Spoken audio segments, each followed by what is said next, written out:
You're listening to the Heritage Film Club podcast show.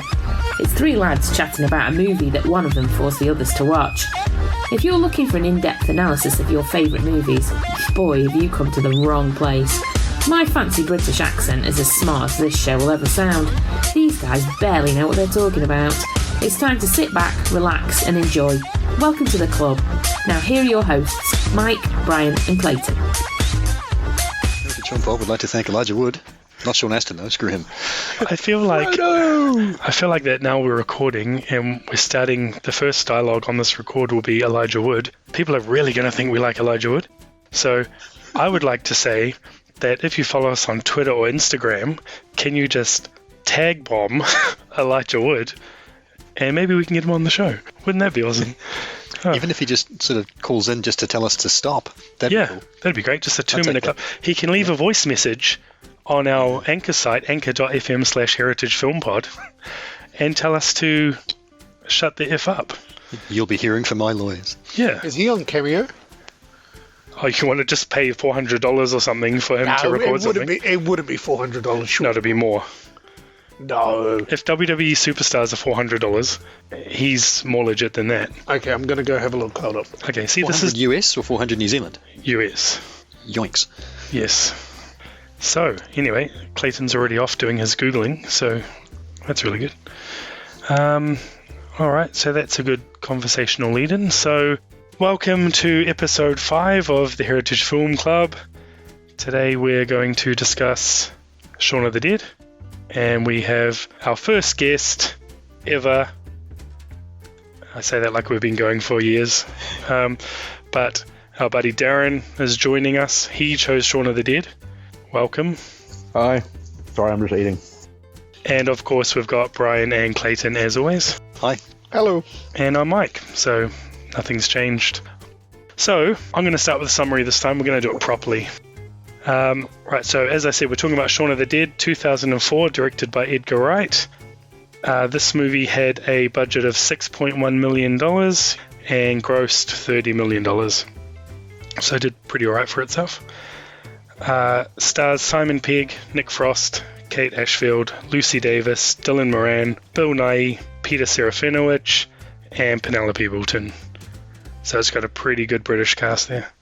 And Rotten Tomatoes. Do you want to have a guess, audience or critic score this time? Which is high? I would say critic score is pretty low, and audience score would be pretty good. Yeah, I reckon critics in the middle, audience high. Audience highest. Yeah. Okay, so you all think critics are going to be pretty low to middle. What are you thinking, like 50s or under? I reckon maybe 60s, mid-60s perhaps. Yeah, I'd agree with that. Mid-60s.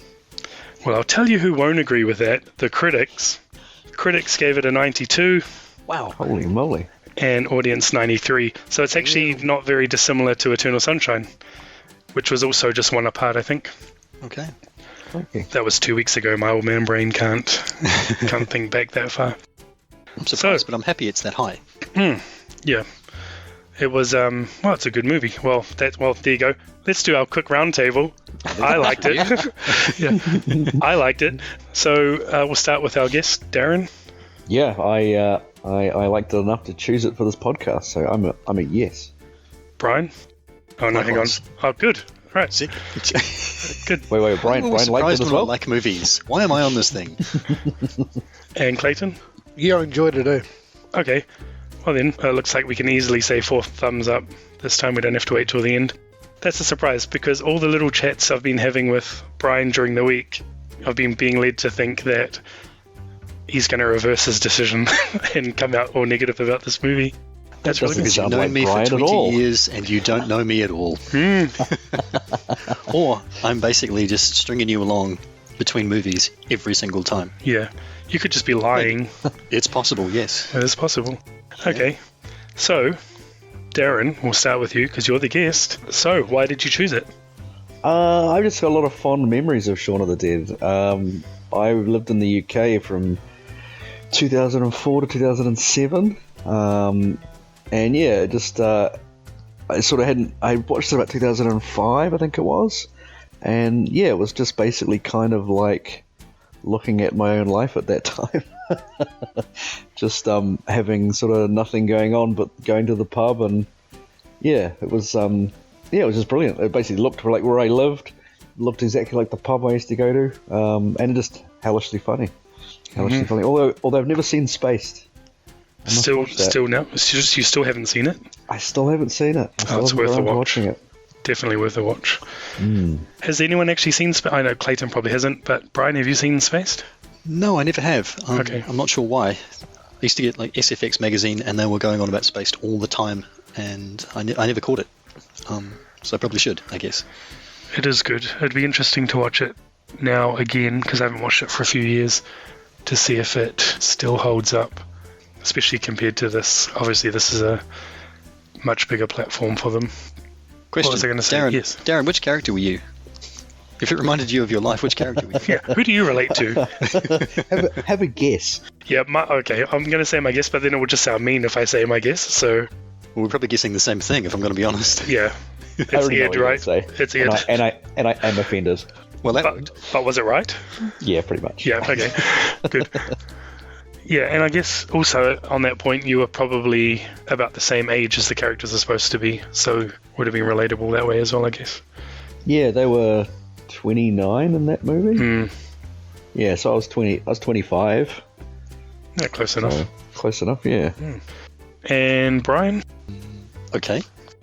It took me 2 watches to figure out why I liked it, which is going to sound really strange.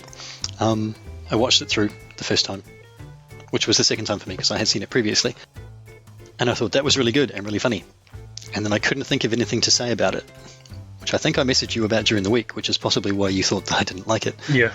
And then I had a chat with my nephew, who is smarter than I am about all things, including film, and he pointed me towards a YouTube channel called Every Frame a Painting. Plug for that, recommended for anybody listening and for all of you guys. And the clip that he pointed me towards was one which is Edgar Wright and how he directs visual comedy. And I had a bit of a look at that, and then I went back and watched the movie again, and I realised that the reason that I liked it is because it's funny and it's really subtle in how it's funny, and it's kind of innovatively funny. I'm going to try not to riff on this for like 10 minutes, but I really struggle to find movies now, comedy movies, that genuinely make me laugh, because a lot of them just seem to be people standing around and shouting at each other and sort of weird slapstick comedy. Whereas with this one, going back and watching it a second time, I picked up a whole bunch of visual jokes and stuff that I hadn't spotted the first time round, obviously spotted. And it was all the stuff that I just thought was really amusing and was really interesting and made the characters really interesting. And that was kind of looking back on it and figured out, yeah, I liked it because of that, because it's a really clever comedy. And it's not just, sort of hit you in the face with a pie funny. And then layered on top of that, all the characters are really interesting. The bit with his mum at the end sort of is horribly sad. There are always spoilers in these podcasts. That's my 10-cent review of why I liked it. I feel like that the subtlety point with the comedy, I think that's pretty true for most British comedies compared to American ones. I think that's why I prefer British comedies as well, because it's exactly that. It's not staging a joke necessarily. It's a different type of humour. The British humour. And you don't get the joke explained to you after someone's told the joke. Yeah, I think that's what I'm trying to say. Yeah. Yeah, that whole thing of, did you get that? That's why it was funny, and we'll move on to the next one. Whereas this was just this whole stream of stuff that happens. And, again, really interesting characters. Even the ones the characters that I didn't like Ed, because really he's just so punchable the whole time. You just really want someone to wail on him with a cricket bat. I'm right here, man. I'm right here. I know. That's the other reason I said it. Hey, I have a question. You're saying that your nephew is smarter than you. It's true. Should we all take a guess of how old Brian's nephew is? I'm going to go with 7. 3. 12. I know where every single one of you lives. Actually, I don't know where you live, Clayton, but I can figure that out. He's the closest to you. He is. I'm going to stick with my answer of 7. And all of you are crap at guessing, but thank you for de-aging me by about 20 years. I'm doubly crap because I've actually met him. You have, yes, and you know for a fact he's not 7. No. Did I say Or were you 3? He'd be about 20, yeah? 25. Yeah. And future guest on the podcast, hopefully, if you're listening. Shout out for Jared. Yeah. You have to come on. Yeah. but he knows more than all of us, and the whole point of this is that we don't really know what we're talking about, so he might make this too good. I don't know. I think a podcast where he spends the entire time telling us that we're wrong, why we're wrong, would be really good. Yeah. I would listen to that. Yeah. Stay tuned, listeners. It's coming. I'd just be sitting Smackdown in the is corner imminent. crying. Don't you usually do that? Yeah, but even worse. You'll start earlier. Yeah. Good. Okay, Clayton, what were your thoughts? Well, first off, can I have $295? And we'll get Sean Astin to come on. Sean Astin. Astin to come on, and he can just pretend he's Frodo because he's on Cameo, but Frodo isn't. No, I'll take Sam. Hobbit's a hobbit. Yeah, he's a Goonie, man. Oh, yeah. I think the price will go up if you call him Sean Astin as well, though. Yeah, true. Probably put a 1 in front of the 295. Yeah. For that price, you can call him anything. Even Frodo. Okay, so... Wonder if he ever gets it at cons. Hey, Frodo. I'm the other Hobbit. Yeah. I was the 2 breakfast... Oh, no, he wasn't even that. Was he? No, He that did was all one of the cooking, other though, 2. didn't he? I think he did all the cooking. So. Yeah, I'll edit that out because that clearly shows we don't know what we're talking about. But anyway, go Clayton. I enjoyed the movie. It was just about zombies, so it was fun.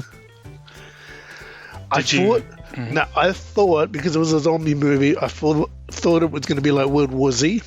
We told you it wasn't. Yeah, but I assumed that it may be. That we were lying.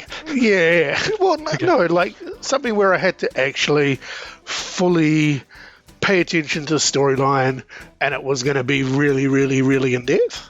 Have you watched World War Z? Yeah, but Okay. it's got a plot and everything. Like it's completely different to this movie. This movie was just like, hey, zombies are here. We're just going to try and kill them. Sweet as. I'm going to enjoy the ride. What did you think of the humor? Did you find it funny? Because it's completely different than Yeah, I enjoyed it. I like the his fat friend. Ed. Yeah, it's funny. Just because, like, if the zombie attack came, that's what I'd be doing. It's like everybody's turned to zombies. Let's smoke a little something and steal everybody's car. Sweet. Actually, that's a point. That maybe that's why I enjoy watching that character, because it's Clayton. But no, I thoroughly enjoyed this movie. It was fun. But it did remind me of Hot Fuzz, though. At the beginning. Well, yeah, it's the exact same team. Yeah. And I was like, oh, am I watching Hot Fuzz? And I was like, oh, no, it's completely different, but some a little bit different. Okay, so I want to ask a question to everybody. And I'm pretty sure, well, we've obviously all watched at least Hot Fuzz, if not all 3 of these movies. Oh, there's only 2 of these movies, man. We don't Yeah, I know, have a right? third one. We'll get on to that. Jesus. Yeah, that was not a great ending. Dumpster fire. Anyway, we won't be too harsh because maybe we want Simon Pegg on the show one day. No. How much is he, Clayton? Not after Star Trek, man. Not after Star Trek. I liked Star Trek. Oh, I'm leaving. Ditto. Yeah. Ditto. It's a good Scotty. He is. And I like the 3rd one that he wrote. So anyway, my question is, out of the 3 movies, is Shaun of the Dead your favourite or not? No. Hot Fuzz first. Really? Hot Fuzz more. Yeah. Okay. I'm Darren? going to have to go with Shaun. Same. Very, very, very close first. Very close first.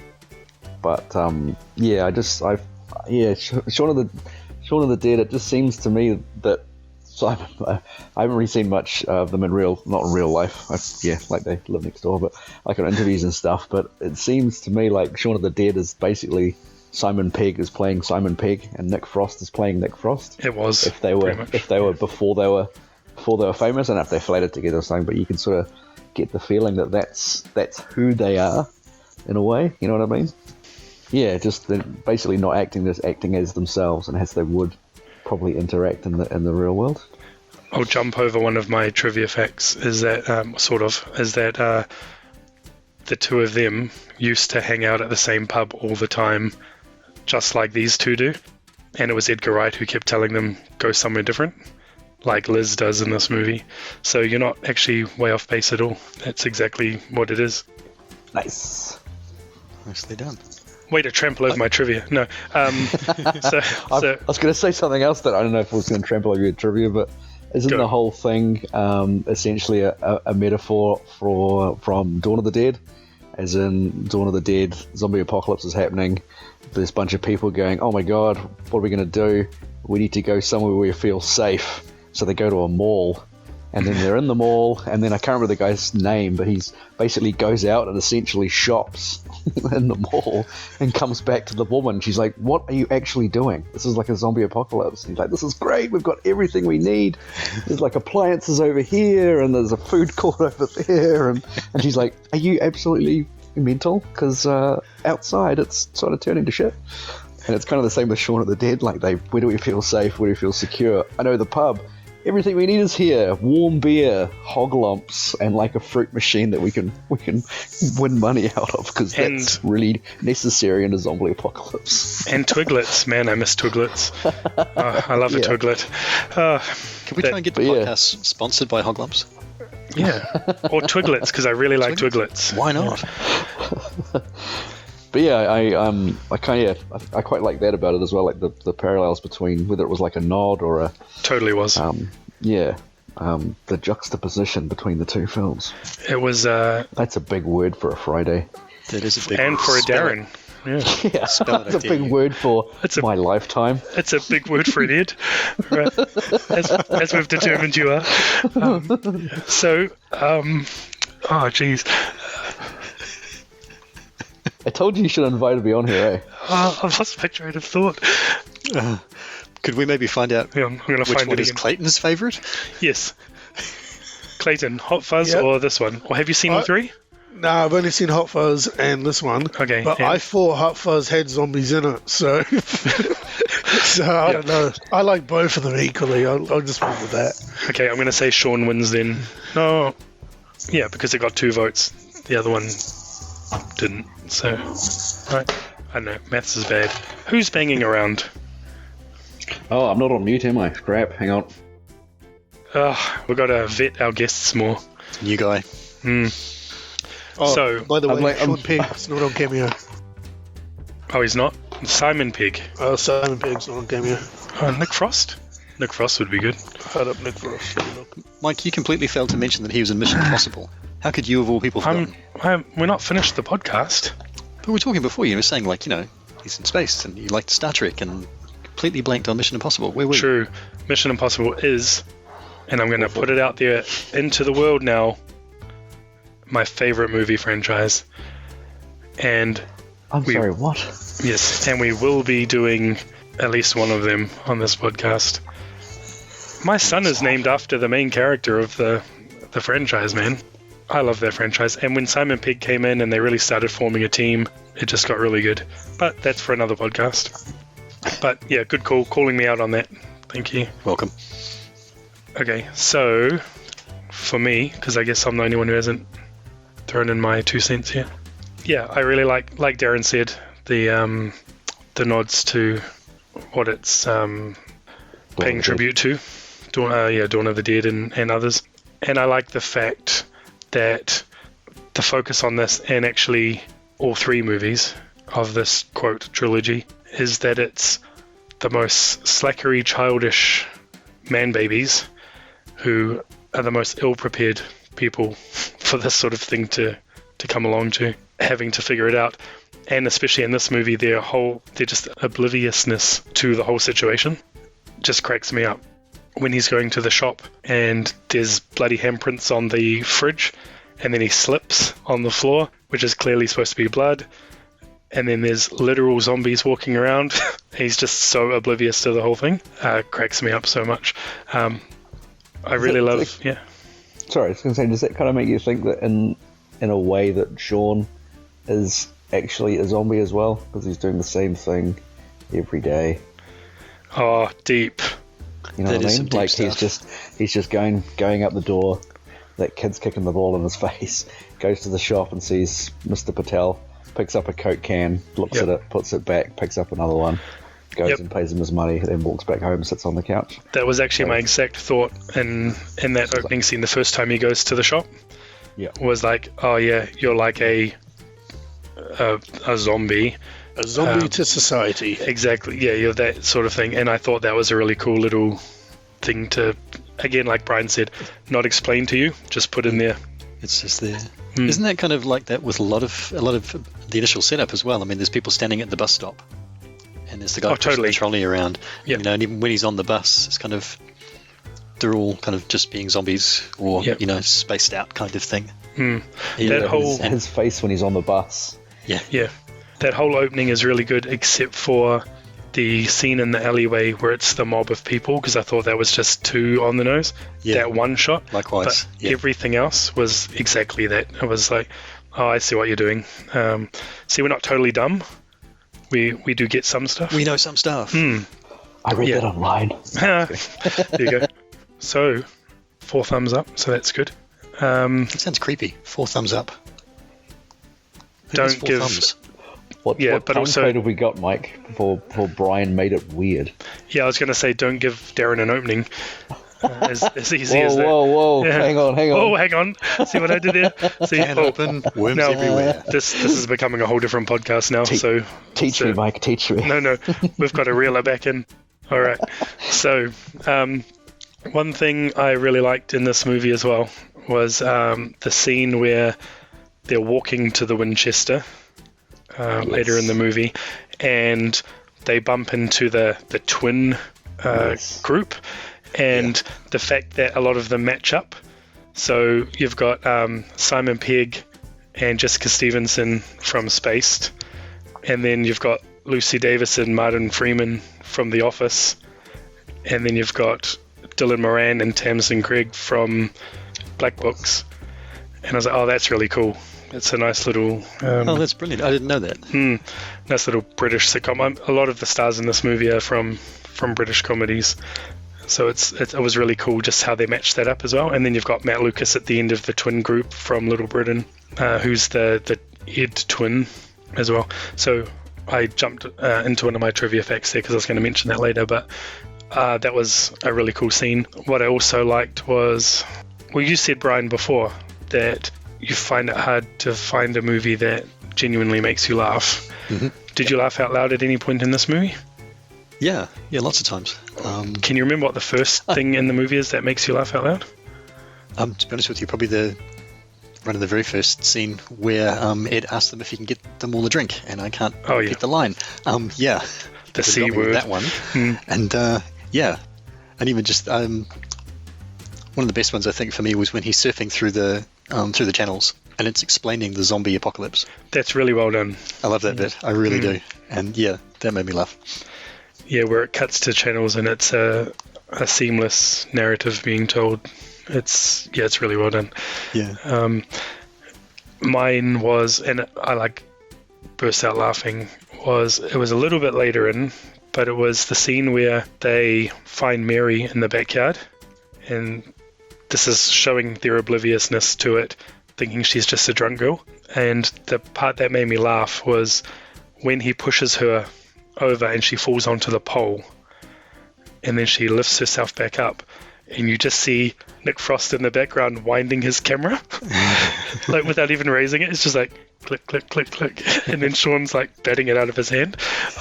Just so funny. Well, one of the things I really like about Simon Pegg, I find really funny in a slapsticky kind of way, is when he gets really angry or cross, like in the movie when he's trying to book the table at the restaurant, and the guy tells him they're full, and he hangs up the phone, and then he basically puts the phone sideways and bites the phone. That just makes me giggle. And the other one, he's in Liz's apartment, and Dylan Moran's sort of picking him apart of why he doesn't deserve to be with Liz, and kind of why he tells him to, he sort of wants to say the F word really loudly, and he sort of bites his bottom lip, looks up at the ceiling, and then tells him to I think he says F you, Four Eyes. Yes. That was quite funny. I thought that made me laugh out loud. One thing in that scene that made me laugh was when I think it's Liz is listing off all the stuff he promised he would do in the relationship, and he was like, I did that, yes, no, whatever. And then they said, you'd give up beer for red wine, and he was like, yeah. So it was a really non-committal answer. I thought that was so funny. Go on, sorry Darren, I cut you off. All right, and the other one that always makes me laugh out loud is the flatmate. I can remember his name. Peter Serafinowicz. Yeah. When he when they come home from the pub drunk, and he complains about the front door being open, and he shouts it, but there's a pause between someone's left the front door open, there's a pause, and then he shouts again. I don't know why, but that just makes a little bit of wee come out every time I see that. Again, different type of podcast. Yeah. It's just really funny. I don't know what it is. I think one thing that was cool about that was when Simon Pegg and Nick Frost, Ed and Shaun rather, are on the couch and they finally start to click that this is a thing that's happening with the Z word, because we don't say zombies, was that something came through their front door. And they'd set that up the whole movie, because they'd mentioned at least 2 or 3 times that the front door kept getting left open. And so I thought that was a nice little built-in thing to say why the zombie would come in. Plus, that guy's in the Guardians of the Galaxy. I was going to say in the supermarket when he goes in to get the can of Coke and all that. He's in there behind him. Ah, right. Oh, really? And then when he goes the second time, he's kind of shambling his way down the street, and so it's all nicely timed, because by the time he gets back, then the guy wanders in. Because I think if I remember correctly, like when he goes to the shop the first time, and there's people coming towards him, and there's all sort of walking down the street in the background, all that kind of thing.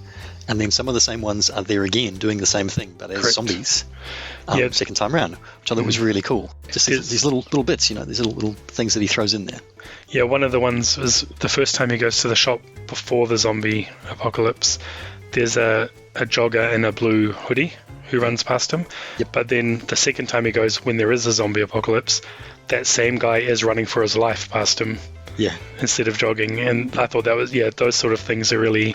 These little marks, really nicely put in there. Yeah. One thing I was going to say to Clayton is, because he's not talking, is the guy who played their flatmate, the one who doesn't like Ed, did you recognize him from Guardians of the Galaxy? No, but I think I know who he is. He's the guy that calls them a bunch of a-holes. Yeah. In the trailer, yeah. Okay. Doesn't he play the Tick in the live action series? He sure does. I still haven't seen that. It's really good. Can't be as good as the cartoon though. No, well, I also thought he wouldn't be able to do it better than Patrick Warburton did in the previous live action version. Yeah. But he's very good.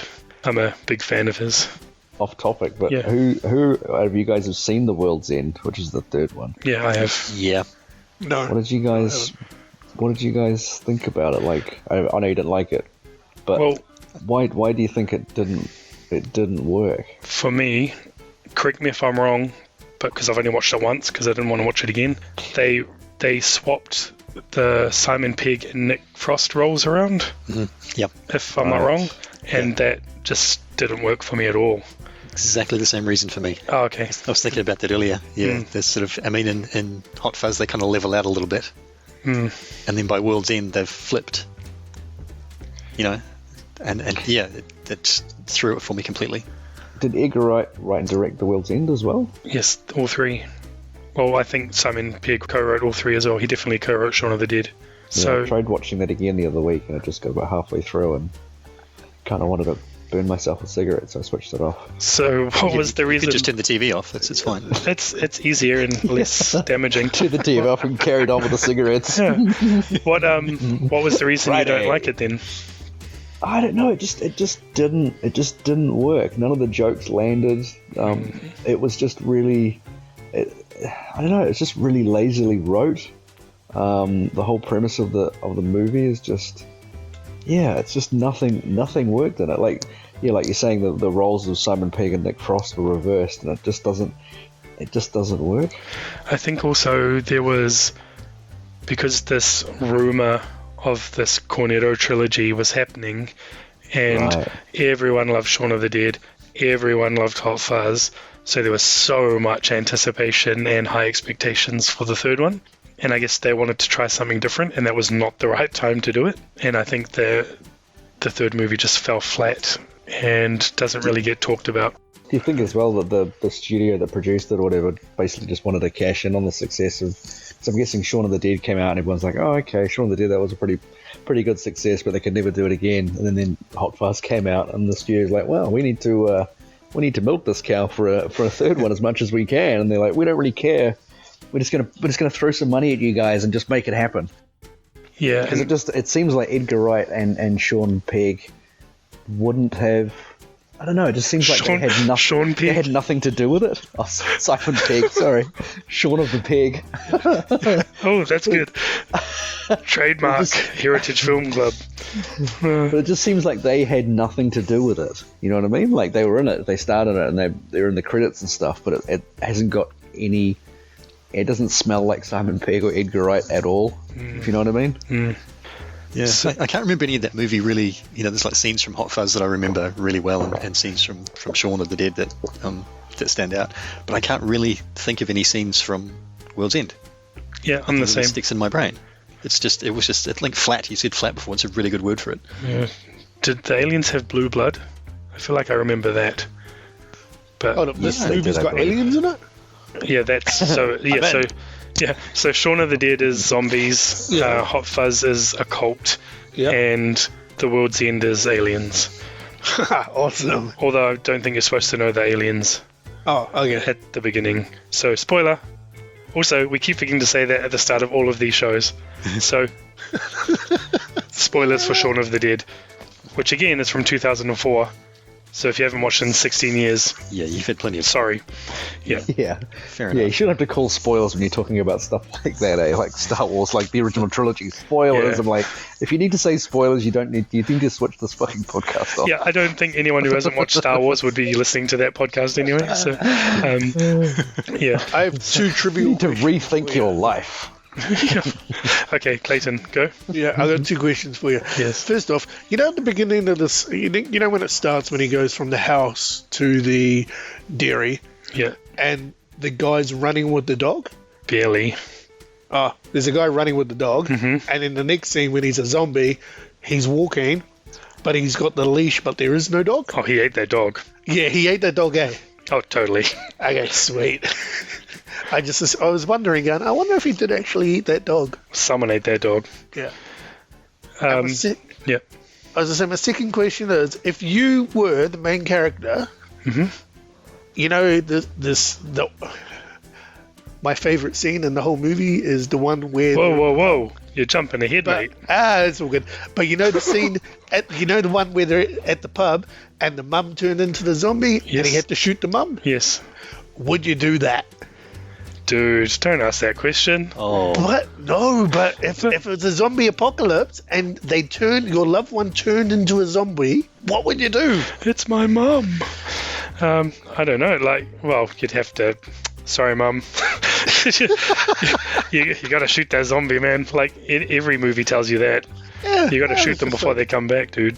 double tap, right? Double tap. Exactly. I was like, but it played very well on it. Well, to be honest, guys, I'd shoot you guys in a heartbeat. Oh, well, you do. Well, zombies Yeah. or not, but that's a tough question, that one. I know. This is probably a really bad question to ask, but do you think at the end, when you see them on the TV and they're all in zombie games on TV Yes. and they're in supermarket and stuff, whether he's thinking at any point, shouldn't have shot my mum? Because she could be on Wipeout. Yes. Or she could be in the shed with No, I thought that. I thought as soon as he it's revealed that he went back and found Ed and kept him as a pet, essentially. I was like, oh, dude, your mum could have had that life. She could have been played you too. bastard. Yeah. Although again, like he They could have says, been friends. They could have had friends in the shed. like he said when the excellent Bill Nighy gets turned, he's like, he's not my dad. It's like, Shaun is like, no, I actually mean it. There's like nothing left of him in there. And then he turns the radio off, which is just a great joke. And then they're like, all right, should we get going? Because he knows he's just been proven wrong. But yeah, it's like that. There's nothing left of the person in there. They're a zombie now. So they're going to kill you. Your mum is not going to not kill you since she's a zombie. So... double standards if you're not... Well, yeah. This is possibly the most philosophical discussion we've had on any of these so far. Yes, and anyone listening, if you'd like to leave your thoughts on whether you'd shoot your mum in a zombie apocalypse, It didn't Or mean any it of like us. that. assuming she's turned into a zombie, I'm not just saying you really don't like your mum. Yeah. Just go Not to mum's house. necessarily your mum, just your loved ones. And also, we're not advocating going and shooting your mum. This Hey. is a purely hypothetical. You speak If for there yourself, was Mike. a zombie apocalypse, If there was a zombie apocalypse and one of your loved ones, doesn't have to be your mum, turned into a zombie, what would you do? pull the trigger or use the cricket bat? Hey, I've So- got a question. Or the Sade album. Or the Sade album. I was going to talk about that too. Yeah. Do you know she's the they actually contacted her and she told them which album to chuck. Really? Yeah. They reached out to quite a few artists and they said she was the only one who actually got back to them and recommended which album to throw. Brilliant. And Bet they then didn't they- ask Prince about the Batman soundtrack. No, but yeah, good call. Good call on throwing that, though. But also, although that is a classic scene, which I felt went longer from memory than it did when I watched it now, but what were records ever going to do? They're not sharp. It's not like The concept's there. it's funny, but it was never concept's going to there. do anything. Like, not even one of the broken ones like sticks into a zombie. Like, nothing happens. It's fantastic. I enjoyed watching the clearly rubber props bouncing off the zombies. Oh yeah, totally. Yeah, That was fun. yeah. That toaster is not metal. No, and some of the cricket bat scenes when they run out of Liz's apartment, some of those Yeah. those hits are not connecting. They're as good as watching WWE and watching non-connecting punches and stuff. Wait, you mean that stuff's not real? Hey, What? I never said that.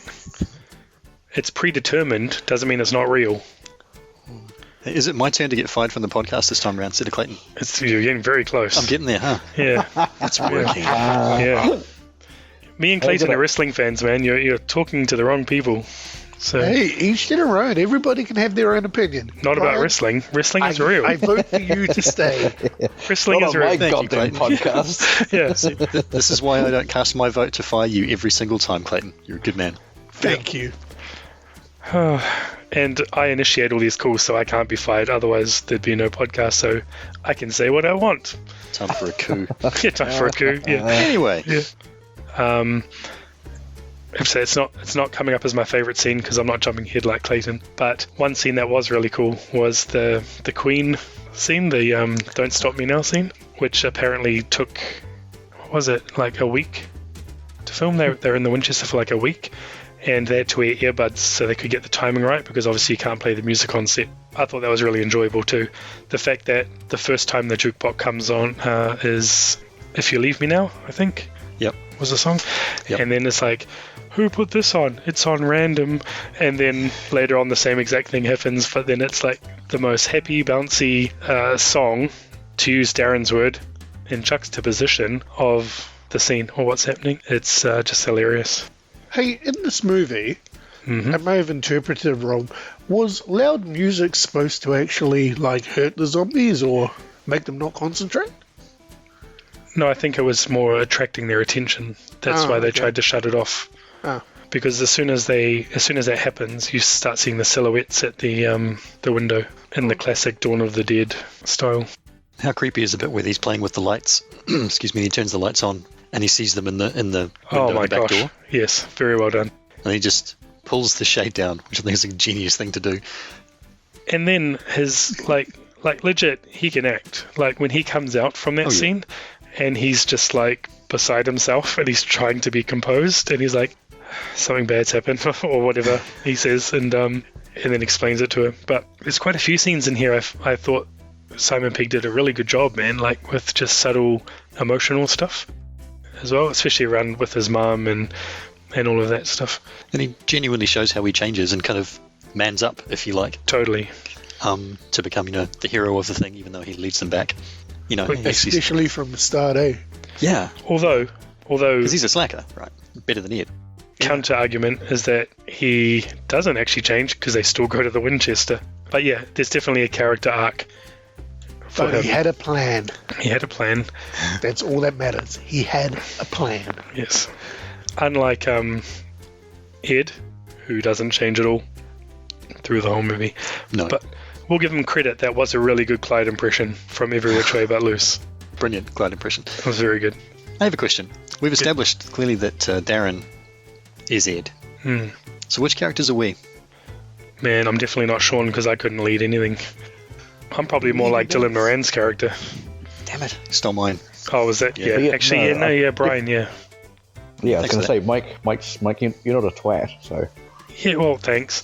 But I'll take it. I don't know. That's hard because there's only... guessed, Darren. Yeah, no, not anymore. I'm just thinking, though. 3... I've been replaced. There's 3 guy characters, and I don't really feel like I identify as any of them. Who are you counting as the fourth one? You could be Bill The Nighy, you could flatmate. be his mum. And Oh, the then you're the flatmate, and then the his girlfriend's flatmate.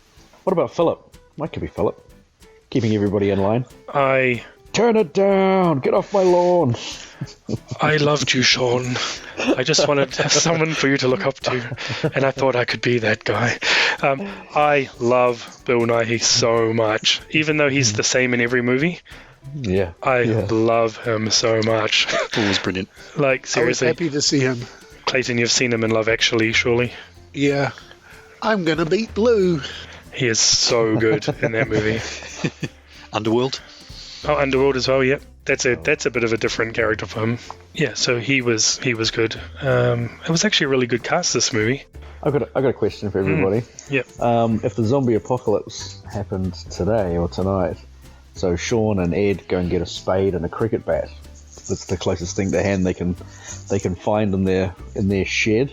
If you guys had to go to your shed and choose a weapon to fight the zombie apocalypse and get to the Winchester, what would it be? How far is the Winchester? 5 kilometers. 5.3 kilometers. Okay, so for me, I wouldn't want to be having to get within arm's reach. So it has to have something with length. Ranged weapon. A ranged weapon. Well, yeah, but still handheld. So, a sledgehammer would be good, or a hedge trimmer, a battery operated one that doesn't need a power cord, as long as it's charged up, because it could last 5 kilometers. Then I can just mow through zombies. See what you did there? I don't see what I did. What did I do? Mow through them. Bit of yard work. Oh, right, gotcha. See, I am dumb.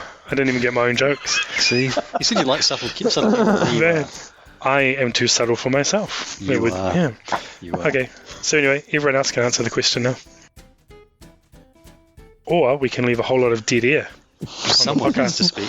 I don't fun have editing, to Mike. go to the. I don't have to go to the shed for mine because in the house I have a Thor hammer. I thought you were going to say in the house I have power tools. I was going to like, well, Passes the time. Hang on, but is that Thor hammer, what is it made of? Whatever it is, it's heavy. Okay, It's got a good, solid, decent length handle, good swing. Yeah, I could go with that. what you really need is the real Thor hammer that can sort of control itself. You can chuck it, and then it'll come back. That'd be ideal. why am I running from the zombie apocalypse if I True. have Mjolnir? You'll just be calling down lightning. Depending on, how you want to say it. No, that's correct. Okay. Meow meow. Yeah. Yeah, meow meow. Clayton. It depends, because I wouldn't be walking to start with. I'd take my car and just run over everybody. See, now, this guy thinks outside the box. See, Only one of us is surviving the zombie apocalypse, and it's I've got nunchucks, I've got a golf club, and I've got a slingshot. hang on. So, You're not allowed a car because the whole point was, why did they get out of the car? Just because of Philip. yeah. I've got no zombies in my car. It's just me. it's I got want a to know point. why Clayton's got feel like nunchucks. I'm plowing everybody down. Is no one going to ask this question? I feel like you're playing the game. You're sort of playing it a bit like. Alright, well, if I'm walking, I've got nunchucks, a golf club, and a slingshot. I've got a whole heap of lighters. On the way to the Winchester, I'm robbing an alcohol shop, getting a whole heap of alcohol because I've got a backpack. So I can light stuff, blow stuff up, and get drunk on the way.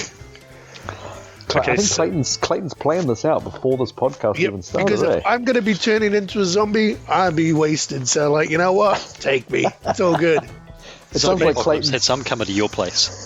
yeah, it sounds like Clayton's got a go bag already. But You are the man, John McClane of zombie apocalypses, Clayton. You are so ready. It's got a survival pack. If I had a gun license, I'd have a gun, but I don't have a gun license. So, hey. But that's the thing. Much like Britain, we can't really have guns. Well, not automatic weapons anyway. I think we all need to buy a shotgun. That should not be the prime takeaway from this podcast, is buy a shotgun. No, I'd want something like Especially not any of us. Okay, so actually, a machine gun. For anyone listening again, question number 2, what would your weapon of choice be? So this is quite an interactive podcast if people decide to comment back. And the weapon has to be in your house. It has to be something legit, like you can't just make something up like Thor's hammer.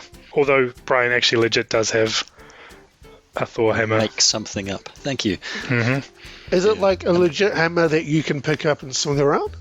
Yeah. It's like not It's made a out of replica. Lego It's or anything, eh? It's collectible if you like, yeah, but Oh, I would use it as a hammer if I had is to. it heavy? Yeah. Would you though? Because it's going to decrease the value. You've already taken it out the box, but Yeah, I was just gonna say, like, yeah. I'm having my arm chewed off, but I still really don't feel want to take like- this thing. I don't want to unbox the hammer. Really? Yeah, I I was just still- gonna say. I still feel Let's not lose our common sense here, We can't people. unbox Leave it in the goddamn box. Just a shade of perspective here. Okay, No, zombie I feel like- apocalypse. no. I feel It's like not Brian meant to would keep box it. anymore. Yeah, Yeah. worst zombie apocalypse ever. And so forth. I feel like Brian wouldn't risk that. It's just going to devalue it. There's only one way to know. Yeah, zombie apocalypse. Yeah, tell you what, Do if you it ever keep this happens, hammer on your coffee table? do I what? Sorry? Do you keep the Thor hammer on your coffee table? No, because then I wouldn't be able to see the TV. It's life size. Yeah, but where do you... I get that it's life size, right? But where do you keep it? It's in the spare room. Oh, In a box. okay. It is in Oh, the it's- box. It's in a box. It's been out of the box. It's been to work. Hold up. Is You know, it on not display? like for though? meetings or anything. We had a day. A Thor day. It was Halloween. Thor's I Day. took it in for Halloween. Thor's day, yeah. Do you have it on display or anything? Or no? Display for who? There's only me here. Yeah, it's Come and rob my like house. when the ladies come round. Hammer. Yeah, all the dead hookers aren't interested. I don't want your leftovers, Darren. I'm just like, if I had a Thor's hammer, it would be on my coffee table, like that's Thor's hammer. No, because then your kids would play with it You too have two much. small boys. What would they do with Thor's hammer? Oh, they'd swing it around, pretend they're Thor and knock each other out with it. Yes. Okay, I'm going to reel it back in because I feel like we've gone way off you? on a tangent. And we're getting quite late into the podcast. So let's take a pause for a minute. And should we do some trivia? Yeah. Bring it. Here's the facts. Okay, so I've got a few more than usual because I couldn't decide which ones I liked more than the others, but we've talked about some of them already, so I'll just blast through them and you can give your comments if you have any. The movie is actually inspired by an episode of Spaced from series 1, which was called Art, and there's a scene in that where Simon Pegg's character Tim takes bad drugs and stays up all night playing Resident Evil 2, and it causes him to hallucinate that he's fighting real actual zombies. And after the episode was filmed, Edgar Wright said, why don't we just make a zombie movie? So that's the impetus of Shaun of the Dead. Yeah, so a sequel was considered at one point, and it would have probably focused on vampires instead of zombies, and it would have been called From Dusk Till Shaun. And if you don't want that movie just because of the title, then you suck. So, because that is fantastic. But even cooler than that was if you watch Spider-Man Into the Spider-Verse, there's a billboard in Times Square for From Dusk Till Shaun. No face. Because apparently one of the directors of Spider-Verse contacted them and said, if you did an alternate universe Shaun of the Dead, what would it be? And he let them use From Dusk Till Shaun. Brilliant. One thing I liked about Hot Fuzz when he's going through the supermarket chasing the shoplifter, when the shoplifter makes the bolts for the door, Simon Pegg's character is looking at a DVD from the bargain bin, and he throws it in the bargain bin. It's actually Shaun of the Dead. It's like like Yeah, a nice. couple of frames, and then he runs off and chases the shoplifter. Very good. Okay, so as we mentioned, this is part of what's called the Three Flavors Cornetto trilogy. The Cornetto thing started because that was in real life Edgar Wright's hangover remedy. He would go and get a cornetto. So they decided just to put that in the movie, but then obviously became a thing that led to a trilogy. It's called the Three Flavors Cornetto Trilogy because each of the three movies has a cornetto pop up. But even better than that is that each cornetto in each movie is color themed to the movie. So it's a strawberry cornetto in this movie because red like zombies and blood and stuff. It's vanilla and Hot Fuzz because the wrapper's blue and white like the police. And the mint one in The World's End because green is like aliens. That was the other thing, though. I feel like my trivia the... facts just bomb. Go on. Nobody went We're to in the awe. shop to get a cornetto in The World's End. The only reference to the cornetto was right at the end when The some rapper. kind of big whirlwind, and the rapper just flies past the screen. Yeah, but then it does show Nick Frost sort of want it as it goes past. Yeah, I thought it was a bit lame though. It was just, they had to put it in, Yeah. and that's how they chose to do it. Okay, so I already said that sort of based, like Darren said, on Simon Pegg and Nick Frost hanging out at their local pub constantly. Their local pub in Highgate was called The Shepherds, and the owners of that pub in real life were called John and Bernie, who the owners of the Winchester are named after. So it was And a they nice... actually referenced the Shepherds as well in the movie. Mhm. Right at the start when they when he says, "Oh, we should go to the Winchester," and Liz sort of disagrees, and they said, "Oh, we can go to the Shepherds because they do tie in there now." Oh, you're right. Yeah, Oh, brilliant. yeah. I didn't know that. Yeah. And actually, the Shepherds, which is not called the Shepherds anymore, but not far away from that is a pub called the Winchester, and they claim that that's what the one in Shaun of the Dead is based on, but Simon Pegg has straight up said, no, that's not true. It's definitely the Shepherds. So this movie came out in 2004, as we said, but so did the remake of Dawn of the Dead, and Universal Pictures was the international distributor for both. They only agreed to take on Shaun of the Dead if they'd wait for 2 weeks after Dawn of the Dead premiered, so they wouldn't step over each other. And of course, Dawn of the Dead was the bigger one of the two, I guess. Not looking back now, Shaun of the Dead's definitely, but at the time. And of course, that Dawn of the Dead was directed by everyone's favourite director, Zack Snyder, and written by James Gunn. And I've talked about the reunions in there from all the sitcoms, so that's cool, we can skip over. The zombie extras in the movie were mostly fans of Spaced, and they were found in like fan forums and stuff. They put out a notice saying we need extras to be zombies in our movie, and thousands of people turned up. And because you have to pay extras, they just paid them £1 a day, each person. Oh, that's awesome. Because those people just wanted to be there anyway to do it. That's all my facts that I'm going to throw out there for this movie. What was everyone's favourite scene? Well, we know Clayton's, but Brian? My favourite, other than the fact that I really love the bit where he jumps over the fence, or tries to jump over the fence, That's great. cracks me up. And it's also in Hot He Fuzz. does it again in Hot Fuzz, of course, yeah, and nails it, lands it. Is the plan. And when they're just running through that scenarios of how they go to go to get his mum, and they go to get Liz, and they're just also delighted to be there. Like his mum's got a big smile on her face. They're running around the place. You know, he picks up Liz, and she's got this big grin on her face, and just everybody. It's this wonderful fantasy thing of the rescue, and that just cracks me up. That's my favourite bit. I like that they do it 3 or 4 times, and each time it gets faster and more concise. More of yeah, exactly. And they have tea. And they have tea or a Because drink because we're through Winchester. you can't get more British than a cup of tea. Completely. And wait for this all to blow over. Brilliant. That's me. Darren? Oh, it's a hard one, eh? I'm not too sure. It's hard to pick one. I think it's probably his routine of going to the shop and all its different scenarios of the varying degree of the zombie apocalypse. Yeah, that was I quite like that one.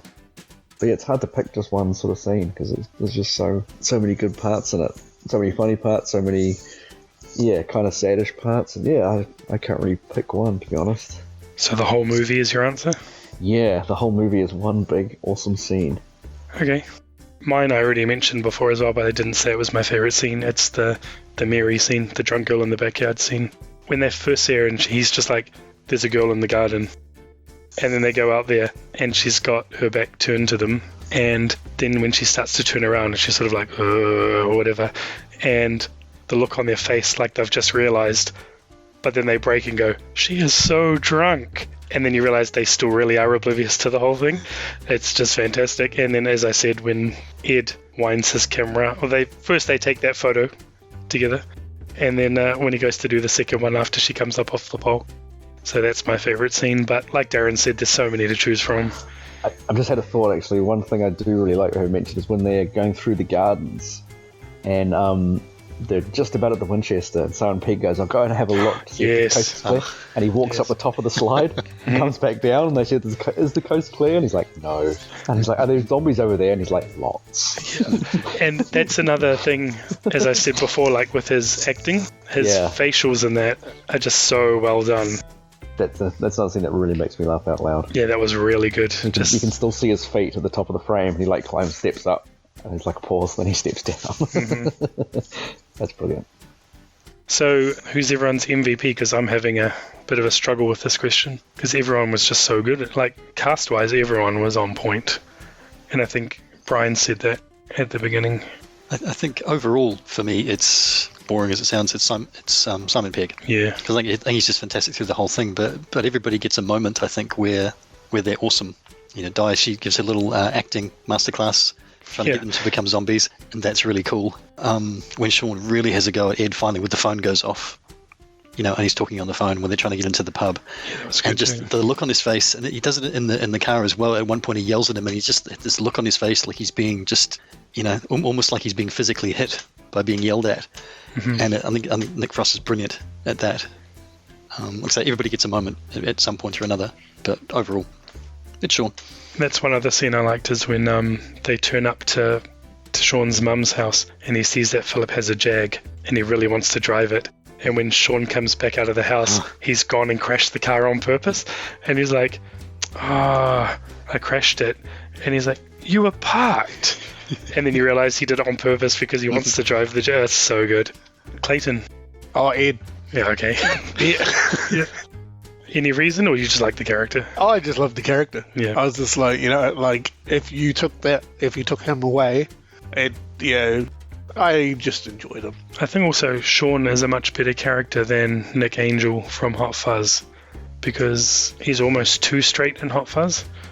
Whereas in this, he is the straight guy of the two, but he's still not really that straight, if that makes sense. I think he's a much more relatable or likable character. Funny and flawed in this one, I think. Yeah, you said Nick Angel, you say a bit of a straight arrow.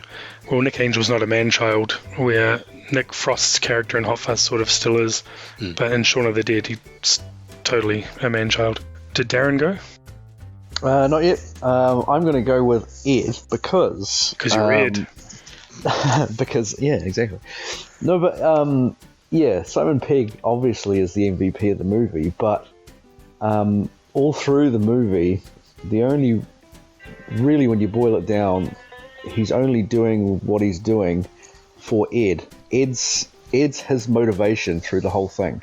Yep. So everything that he does, whether it's to do with Liz, whether it's to do with his flat, whether it's to do with his life, it's to support Ed. So Ed's essentially his motivation for the whole film. Because everything he's doing, he's basically like Ed's. He's his best mate. He's his dad. He's his mum. He's his, significant other, if you like. But well, he is in that classic scene where he's like, the cooler's broken. It's a little bit warm. Thanks, babe. Yeah, but yeah, everything that he does, essentially, like there's Liz and there's his mum, but really at the end of it, everything that he's doing is to protect Ed. Even keeps him in the shed at the end. Exactly. So before the movie, all he's doing is doing everything to take care of Ed. Through the movie, he's taking care of Ed, and then after the movie, he's taking care of Ed. That's an interesting take. Ed's always in the forefront of his thoughts and who he's looking out for. Yeah, because like with his mum, he's concerned about Philip a bit more than about his mum. If that makes sense, you know what I mean? Like when he goes to rescue his mum, his mind's on Philip, not really his mum. But he wants to kill Philip because he's a dick. Well, no, it's also about protecting his mum from her zombie husband. But yeah, it's presented as Liz being the motivation for the whole movie. But yeah, it's an interesting take. Okay. I normally go crew, but now for the second week in a row, I'm going to go cast. And it's, I have to say Simon Pegg too, but it's sort of a crew one as well because he co-wrote it. So he was able to write to his strengths or, things he wanted to act. So, yeah, Simon Pegg for me as well. Right on. So good chat. So 4 thumbs up for Shaun of the Dead. 3rd time I've said that. We don't need to expand on it anymore. And thanks for Darren for joining us. Thanks for having me. Hope you had some fun. Yeah. And hope you'll dropped one F-bomb as well, which is not too bad. Oh, I didn't even notice. We said we're allowed one because it would have been M-rated, so I managed to slip one in there. Lower than your average, so good work. We've got the big red E on our podcast anyway, so technically there's no rules. We're just trying to be good. You didn't tell me that at the start. No, because I knew you'd ruin everything. Yeah. We have met. Burn the place to the ground. Exactly. So hopefully we can get you back on if you're willing to come back on. And I'd love to burn the place to the ground. Yeah, I shouldn't have told him if he's going to come back. Okay. So should I tell you what next episode's movie is going to be? You must. Please do. Please. All right. As we've said before, you haven't got a choice because you have to watch it. Are you going to build it up for us? You're going to sell it, Mike? I'm not going to build it up because it annoys me when you guys drag it out. That's a bad sign. But I am going to say that I went back and forth so much on what my choice was going to be for different reasons. So one movie that I had locked in before we decided to have Darren on, but then because of Darren's choice I felt it was too similar. And then I settled on another movie, but then I felt there were similarities between my first choice from last time, so I just kept going back and forth until just before this podcast I finally made a decision. I thought you said you weren't going to build it up. I'm not building up the movie, I'm building up how I got to it. Right. So the movie is